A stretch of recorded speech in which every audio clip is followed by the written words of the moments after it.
আসসালামু আলাইকুম। আপনারা অনেকেই জানেন যে আমার খরগোশের ছোট্ট একটা বাচ্চা হয়েছে।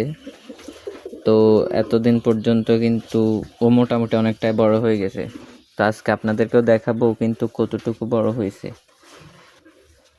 ওই যে দেখেন পিছনের ছোট্ট কালো বাচ্চাটা,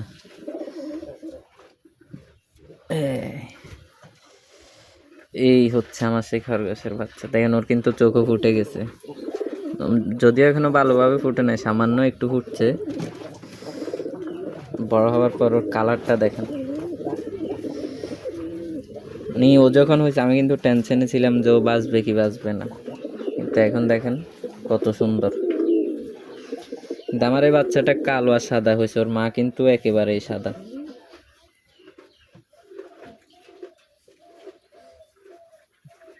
দেখেন সবাই কত সুন্দর বাচ্চাটা।